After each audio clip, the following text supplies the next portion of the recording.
ہمارے ساتھ اسٹوڈیوز میں موجود ہیں. سیگمنٹ ہم کریں گے, ہمارے ساتھ وفاقی وزیر اطلاعات و نشریات شبلی فراز صاحب ہوں گے. دوسرے سیگمنٹ میں ہم جب واپس آئیں گے تو ہمارے ساتھ اینالسٹ کا پینل ہوگا جس میں صابر شاکر صاحب, رؤف کلاسرا صاحب ہمیں جوائن کریں گے.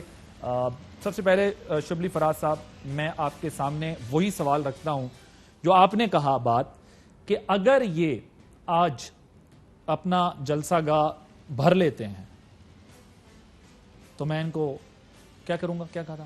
نہیں, میں نے تو یہ نہیں کہا. آپ نے کیا کہا؟ میں نے کہا میں ان کو چیلنج کرتا ہوں کہ یہ اس جلسہ گاہ کو بھریں.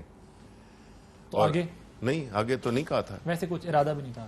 نہیں, مطلب ہے کہ میں تو جواب کہتا ہوں, میں آپ کو چیلنج کرتا ہوں. دیکھیں, بات یہ ہے کہ میں تو اس اسکول آف تھاٹ کا ہوں, میں اس پولیٹیکل پارٹی کا ورکر ہوں, میں اس لیڈر کا فالوور ہوں جو کہ اس ملک میں ایک ٹرانسپیرنٹ, ایک ایماندار اور ایک باعزت قسم کا ملک بنانا چاہتے ہیں. یہ تو جن لوگوں کی بات ہو رہی ہے یہ تو سارے ان چوروں کی اکٹھ ہے. یہ تو وہ لیڈران ہیں. اس میں آپ مجھے بتائیں کون سا ایک لیڈر ہے کہ جو کہ صاف ستھرا ہے؟ یہ وہی لوگ ہیں جنہوں نے پچھلے 40-50 سال سے اس ملک میں حکومت کی ہے. یہ وہی لوگ ہیں جنہوں نے اس ملک کو لوٹا ہے. آپ مجھے یہ بتائیں کہ انہوں نے اپنے دوران 3 چانسز ملے ان کو, کیوں نہیں ملک کو ٹھیک کیا؟ کیوں ملک کے اداروں کو ٹھیک نہیں کیا؟ آج یہ کس منہ سے؟ میں نے تو یہ کہا تھا ہماری حکومت نے ان کو فیسلیٹیٹ بھی کیا ہے اور ان کو سینیٹائزرز بھی کا انتظام بھی کیا ہے اور پانی کا انتظام بھی کیا ہے.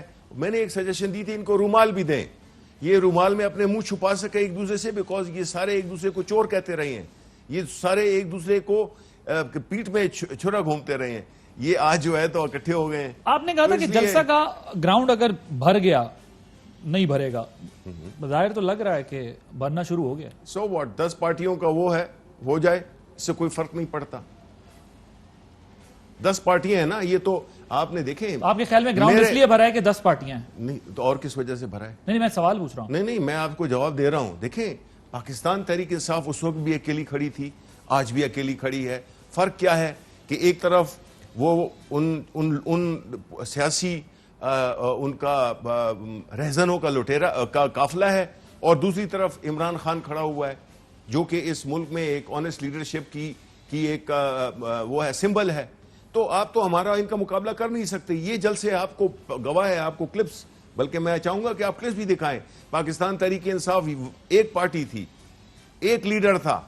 یہ تو وراثتی لوگ ہیں نا.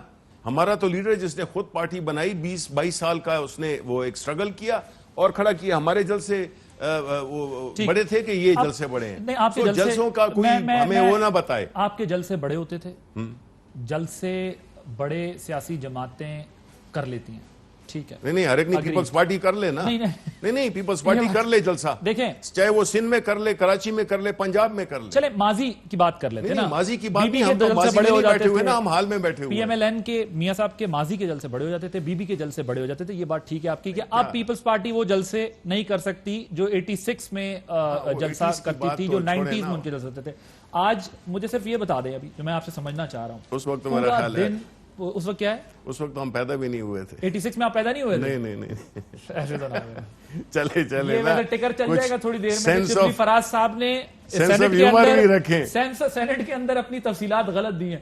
مجھے یہ بتائیں کہ آج پورا دن اپوزیشن نے آپ پر یہ الزام لگایا کہ آپ نے کنٹینرز لگا کے ان کو روکا اور غیر جمہوری طریقہ اختیار کیا. یہ پورا دن چلتے رہے. جی سنوائیے گا جو شارٹس اگر پڑھیں. اپوزیشن کی طرف سے جو اعتراض کیا گیا کہ جس تحریک کے آغاز کا اعلان کیا ہے یہ ان حکمرانوں کے کشتی کو غرقاب کرنے کے لیے سنگ میل ثابت ہوگا. جو صورتحال بن رہی ہے اس وقت پاکستان میں, ان کو دسمبر نصیب نہیں ہو سکے گا. حالات تبدیل ہو گئے ہیں. اب تو وہ ہم سے این آر او چاہ رہا ہے, ہم نہیں دے رہے ان کو. اعلامیہ ای پی سی کا جاری ہوا تھا, اس میں جو استعفوں کا آپشن ہے وہ ایک متفقہ اعلامیہ کا حصہ ہے. ان ہاؤس تبدیلی کے حوالے سے اب سوچنے کی نہیں ہے. اب تو اوور آل پاکستان میں باقاعدہ عام انتخابات ہونے چاہیے کہ جس میں کوئی دھاندلی کا احتمال نہ ہو. مقصد کے لیے پی ڈی ایم میں ہے, عہدے کی کوئی اہمیت نہیں. بلاول صاحب کا بھی چلائے گا. آج پاکستان کے سارے حقیقی جمہوری جماعتیں, سارے پاکستان کے نمائندے ایک سٹیج پہ اور ایک پیج پہ ہے, اور عمران خان کا بغلات, عمران خان کا گھبراہٹ آپ سب کے سامنے ہے. ہم آپ کو کنٹینر دیں گے, ہم آپ کو کھانا دیں گے. اس نے تو ہمارے راستے میں کنٹینرز رکھ لیے ہیں. مگر کان کھول کے سن لے خان صاحب, آپ عوام کے ناراضگی کو, عوام کے جذبات کو نہیں قید کر سکتے. عمران خان صاحب کورونا کے پیک پہ لاک ڈاؤن کا مخالفت کرتا تھا, آج اس کو کورونا کا خیال آ چکا ہے. مریم صاحب کا پھر تاکہ ایک ساتھ تینوں کا اسٹیٹمنٹ آپ سے جواب لیں.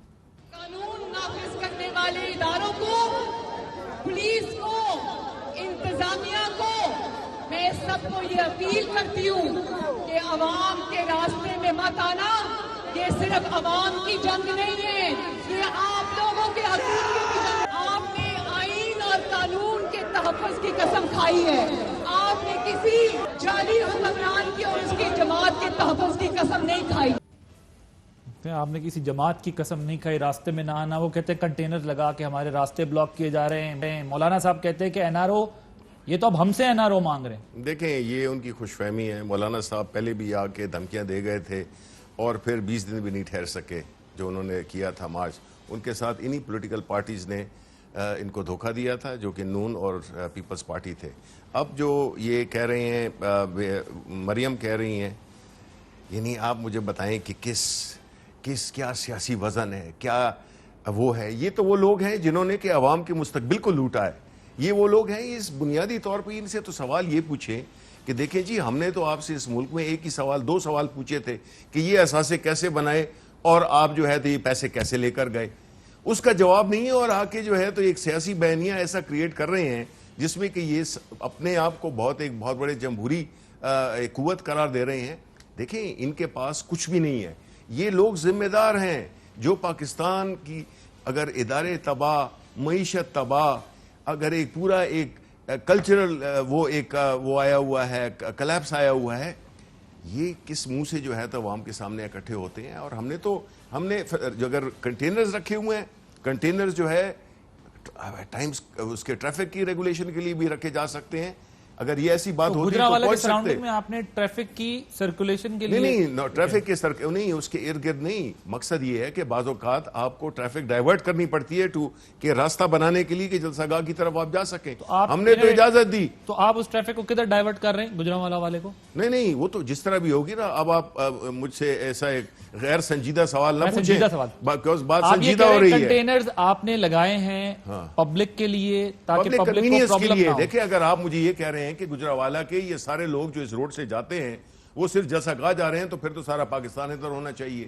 جب ڈائیورٹ کی بات ہو رہی ہے تو یہ ہے کہ جب جو ٹریفک ہوتی ہے, جو عام آدمی ہے, اس کو ہم تکلیف نہیں دینا چاہتے. شبیر صاحب یہ مجھے بتائیں, بجائے آپ کرسیاں گنے, بجائے آپ نمبر, یہ تو ہم نہیں کرتے جنرلی بات کہا تھا گراؤنڈ بھرنا نہ بھرنا, بجائے اس کے کہ آپ کرسیاں گنے, آپ نمبر دیکھیں. اپوزیشن آپ بھی تھے, اپوزیشن یہ بھی, اپوزیشن کے دنوں میں دھرنے, جلسے, احتجاج یہ ہوتا رہتا ہے. آپ کی حکومت کا فوکس مہنگائی پر ہونا چاہیے, یہی ہے, بے روزگاری پر ہونا چاہیے, بجائے اس کے کہ آپ کا فوکس ادھر شفٹ ہو. کیونکہ اگر آپ کی ڈیلیوری اچھی ہوگی تو اپوزیشن جتنے بھی جلسے کر لے اسے کوئی فرق نہیں پڑتا. نہیں, پہلی بات تو یہ کہ آپ نے جو 10 سوال پوچھے ہیں تو اسی جلسے کے بارے میں ہی پوچھے ہیں نا, تو میں نے ظاہر ہے اس کا ہی جواب دیا ہے. اگر آپ مجھے یہ بات کریں تو بالکل بڑا اچھا پوزیٹیو سوال ہے. سوال میں آپ کے سامنے نہیں, میں تو یہ کہہ رہا ہوں کہ ہمارا جو اس وقت جو ہمارے ملک کی جو سچویشن ہے, آپ کو پتا ہے کہ کووڈ, آپ کیوں یہ اسیوم کر لیتے ہیں کہ کووڈ جیسا ملک جس نے کہ آج لنڈن میں بھی کرفیو لگ گیا ہے, پیرس میں بھی کرفیو لگ گیا ہے, اور دنیا کے اکانومیز کو, انڈیا کی اکانومی کو, جتنے بھی اکانومی تباہ و برباد کر دی ہے. اگر ایک حکومت جس کو کہ آپ نااہل کہتے ہیں, یعنی یہ لوگ نااہل کہتے ہیں, یہ اس طرح کا مینیج کر سکتا تھا کہ اللہ تعالیٰ کے فضل سے روزگار بھی بچا اور جانیں بھی بچی. اور یہی ہے کہ اکانومی کھڑی ہو رہی ہے. میکسیمم سیمنٹ کی سیلز ہیں, ہسٹری میں کبھی نہیں ہوئی, اس کا مطلب کنسٹرکشن ہو رہی ہے. میکسیمم ریمیٹنس اس لیے کہ پاکستان پہ, عمران خان پہ لوگ ہسٹوریکلی ہائیسٹ ریمیٹنس ہے, لوگ اس پہ اعتبار کرتے ہیں کہ یہ پیسہ لوٹے گا نہیں, یہ اس کو آرٹیفیشل ایکسچینج ریٹ کو مینٹین کرنے کے لیے اس کو تیلی نہیں لگائے گا جس طرح اسحاق ڈار نے کیا. آج ادارے کھڑے ہو رہے ہیں, آج ملک کی جو اکانومی ہے وہ دوبارہ اتنے کم عرصے میں کووڈ کے باوجود وہ اپنے پاؤں پہ کھڑی ہو رہی ہے. اور اسی وجہ سے تو اپوزیشن پریشان ہے. وہ یہ سمجھتے ہیں کہ اگر یہ ان کی اکانومی چل گئی تو یہ تو پھر ان کو دنیا کی کوئی قوت نہیں ہٹا سکتی.